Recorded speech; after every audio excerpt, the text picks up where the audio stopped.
My Lords, I congratulate the Minister that the statement is open in acknowledging the attraction of the City of London to, quote, corrupt actors who seek to launder their dirty money through British banks or through businesses, close quote. But as welcome as the individual sanctions announced on Monday are, they're very much one-sided. They target those who take the money, robbing poor communities and global South nations. But of course, the ultimate robber barons in the sadly common case of bribery, those who profit most from the transactions, are those who pay over the money for the favours purchased. They wouldn't pay unless it paid them, often very handsomely. So will the government be actively seeking to identify and sanction both sides of these transactions? And the Noble Lord Collins asked about parliamentary nominations for possible sanctions. Beyond that, will the government implement a system whereby non-governmental actors, whether from civil society, the private sector or beyond, can submit information about potential listing targets for consideration, including by creating a secure portal and adequate safeguards to mitigate any risks for those submitting that information? The Noble Lady makes some practical suggestions, which of course I will consider.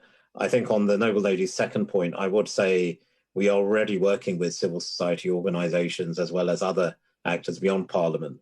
And, you know, if people do put forward certain names of individuals who should be designated under either, of course, we've just introduced the global anti-corruption sanctions regime, but speaking to the global human rights sanction regime as well, we certainly give that due consideration.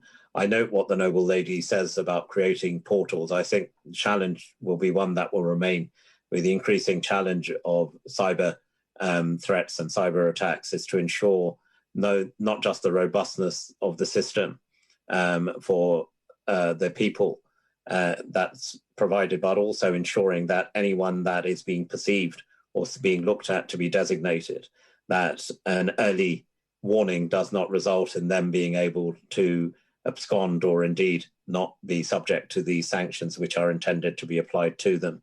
And therefore, we do keep quite a tight rein on the individuals or any future sanctions or individuals, albeit organisations that will be sanctioned in the future. But I do note the Noble Lady's practical suggestions, and we'll certainly take those back.